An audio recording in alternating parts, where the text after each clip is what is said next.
वैसे न्यूटन दा हमेशा मुझे 2 शब्द का कहते हैं और मैं 10, 12, 15 शब्द बोल देता हूं, लेकिन आज 10, 15, 12 नहीं 25 शब्द बोलने की एक मुझे दिल से ख्वाहिश हो रही है। बहुत सारे नृत्य आज यहां पर प्रस्तुत हुए, बहुत अच्छा लगा। कलाकारों ने अपना हुनर बहुत अच्छी तरह से यहां पर प्रस्तुत किया। कुछ चीजें ऐसी हैं जिसके बारे में हालांकि सब जानते भी होंगे, लेकिन यहां जो दिखाई दी उसके बारे में 2-4 शब्द मुझे कहने हैं। बच्चों से तो खैर वो भी ध्यान रखें, लेकिन मैं उनके कोरियोग्राफर, उनके गुरुओं का ध्यान खास इस पर आकर्षित करूंगा। एक जगह पर मैं निर्णायक था और एक बहुत ही बेहतरीन डांसर ने बहुत ही अच्छा एक नृत्य किया। फिल्मी गीत पर पालकी में होके सवार चली रे, मैं तो अपने साजन के द्वार चली रे। बहुत ही अच्छा डांस किया था, लेकिन जब डांस कर रही थी तो वो साजन के द्वार जा चेहरे पर वो एक्सप्रेशन थे जैसे उसको फांसी के लिए ले जा रहे हो। पूरा डांस मर जाता है। एक एक शब्द जब आप नृत्य करते हो तो याद रखो, आपका शरीर नहीं नृत्य करता, आपका मन नृत्य करता है, आपका दिल नृत्य करता है। और मन और दिल अगर नाचते ना हो तो उस शरीर के नाचने का कोई मतलब नहीं। संगीत कोरियोग्राफर बहुत अच्छा करते हैं, संगीत और रिदम के ताल पर बहुत अच्छी कोरियोग्राफी कर देते हैं, लेकिन साथ साथ वो जो वर्डिंग होते हैं, शब्द जो होते हैं, उस शब्द को पकड़कर उसका भाव अपने चेहरे तक लाना, तब जाके वो बात सही बनती है, तब जाके वो नृत्य में एक जीवंतता आती है, तब जाके वो नृत्य लाइव बनता है। शरीर का नाचना नृत्य नहीं है। जैसे कोई नदी में, दरिया में तैर रहा हो तो वो भी तो उसका शरीर हिलता है, वो हाथ पांव मार रहा है, लेकिन उसको हम नृत्य नहीं कहते, वो नृत्य नहीं है। लेकिन पानी में भी नृत्य हो सकता है, उसका लास्य अलग है, उसके एक्सप्रेशंस अलग है। तो खास और बच्चों के लिए मैं कहूंगा, जब आप कोई एक गाना चुने, खास करके कोई फिल्मी गाना, तब खास ध्यान रखें कि बच्चे को, जैसे कोई एक मेरा पिया घर आया राम जी, या फिर घर मोरे आओ पिया। अब बच्चों को पता ही नहीं कि पिया किस पागल का नाम है, तो जब तक उसको पता ही नहीं है, तब उसको वो फीलिंग कहां से आएगी, और जब वो फील नहीं कर पाएंगे तो वो एक्सप्रेशंस कहां से आएंगे, और जब वो एक्सप्रेशंस नहीं होंगे तो वो गीत जीवंत कब बनेगा। वो नृत्य में देखने लायक सिर्फ उसके स्टेपिंग्स होंगे, बाकी कुछ नहीं। बच्चों को मैं ये नहीं कहना चाहता कि आप डांस मत कराओ, गाने यही गाने पर कराओ, नो प्रॉब्लम, लेकिन गाने की मूड को समझो, गाने के भाव को समझो, उसकी सिचुएशन को समझो।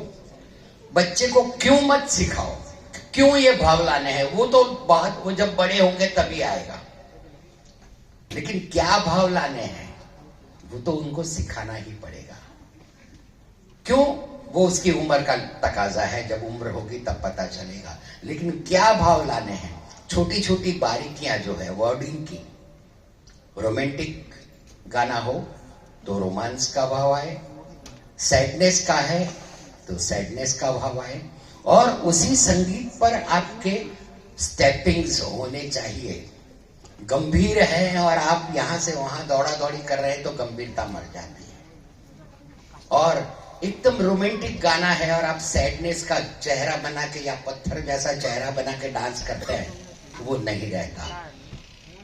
आप ये ख्याल, हालांकि आप सब गुरु मुझसे बेहतर जानते हैं, आप करते ही होंगे, फिर भी एक विनम्रता के साथ आपको ये बताना मेरा फर्ज था, बच्चों को भी आप इसी तरह से तैयार कीजिए, चाहे उसमें थोड़ा। और दूसरी बात, सब बच्चों को भी मैं कहता हूं, सभी कलाकार को कहता हूं, आज यहां आना था तो हमने 10-15 दिन में एक गाना तैयार कर लिया, उसकी प्रैक्टिस कर ली। अब 2 महीने के बाद कहीं जाना है तो 10 दिन होंगे तब प्रैक्टिस करेंगे, ये नहीं होता है। नृत्य और संगीत, गाने में और संगीत में जितना रियाज जरूरी है उतना ही नृत्य में रोज की प्रैक्टिस जरूरी है।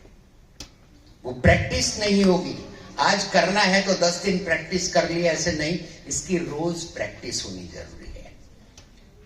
और मैं हमेशा कहता आया हूं, आप यहां आए हैं कंपटीशन में, किसी को बेस्ट मिलेगा, किसी को फर्स्ट मिलेगा, कोई सेकंड भी होगा, होने दो।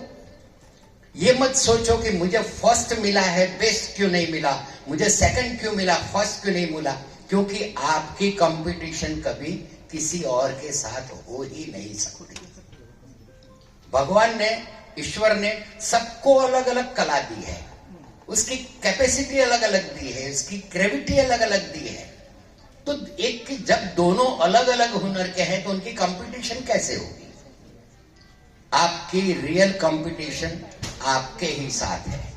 आपका गुजरा हुआ कल और आज, इन दोनों के बीच कंपटीशन करो। कल से एक स्टेप आगे बढ़े हो तो प्रगति के राह पर हो। और ये भी मंजिल नहीं, आज से भी आने वाला कल एक स्टेप और जाना है। आपकी कंपटीशन अपने साथ ही करो, कल, आज और आने वाले कल के साथ करो, खुश रहो, आगे बढ़ो तभी। और आज अगर आपको बेस्ट मिला है, बहुत सारे बच्चों को बेस्ट भी दिया होगा, तो जिनको बेस्ट मिला है ये न मत समझे कि उन्होंने बहुत कुछ पा लिया। ये यहां पर आपने जो किया उसमें अच्छाई थी तो आपको बेस्ट दिया गया, लेकिन ये मंजिल नहीं है, एक पड़ाव है।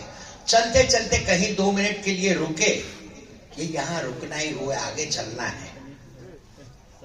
तो बेस्ट जिसको मिला है उसको भी, उसके लिए भी बहुत सारा सफर अभी बाकी है। वो बेस्ट है, उससे भी बेटर देन बेस्ट करना है, वो दिमाग में रहे। जिनको फर्स्ट मिलता है वो ये ना सोचे कि मुझे क्यों फर्स्ट मिला, बेस्ट क्यों नहीं मिला, मैंने मेहनत तो की थी। आपकी मेहनत यहां पर दिखी है, तभी आपको फर्स्ट मिला। छोटी छोटी कुछ बारीकियां जो आपसे छूट गई थी, शायद जानबूझकर या अनजाने में, तो उसकी वजह से कुछ मार्क कम हो गए। हो सकता है किसी को 78 मैंने दिया हो तो वो फर्स्ट में आ जाएगा, सिर्फ 2 मार्क ज्यादा दे देता तो 80 हो जाते तो बेस्ट हो जाता। तो ये 2 मार्क का फासला है, उससे मायूस मत हो, उससे निराश मत हो। आपका फर्स्ट भी कल के बेस्ट से बेटर है, बस उसी तरह से रहो, आगे बढ़ो। आप सबको मैं हमेशा के लिए जो कहता हूं कहूंगा, आप आज के कलाकार हो, आप ही में कल का कोई गुरु बैठा हुआ है। आज कलाकार हो, मेहनत करो, इतनी मेहनत करो कि कल आने वाले 10 कलाकारों के लिए आप प्रेरणा बन जाओ, आप उनको सिखाओ। और इसके लिए जो मेहनत करनी है वो मेहनत आप करो। सिर्फ 4 लाइन कहूंगा। हम लोग रोज, हमारे दिल में बहुत सारे अरमान होते हैं।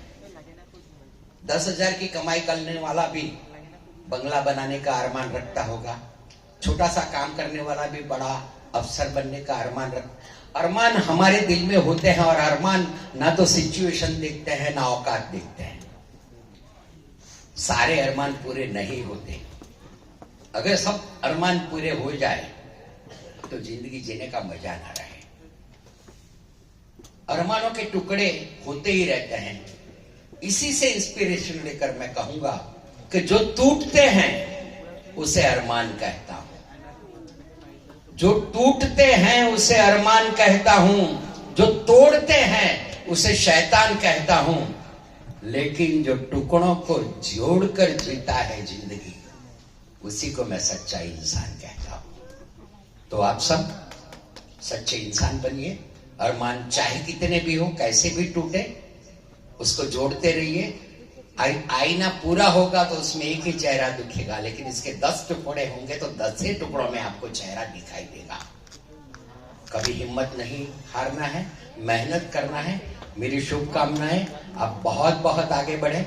और एक बार अंत में मैं यही कहूंगा कि यहाँ पर हिंदुस्तान के हर कोने में, हर घर में कलाकार तो है, हर एक के पास एक हुनर है, कला है, लेकिन उस कला को प्रॉपर मंच नहीं मिलता। तो जब तक मंच नहीं मिलता तब उसकी कला बाहर नहीं आती, लोगों के सामने नहीं आती। तो पिछले 14 साल से कलाकारों को जो मंच देता है, ऐसे न्यूटन दा के लिए आप सब अपने दिल से एक बार जोरदार तालियां बजा दें। Thank you.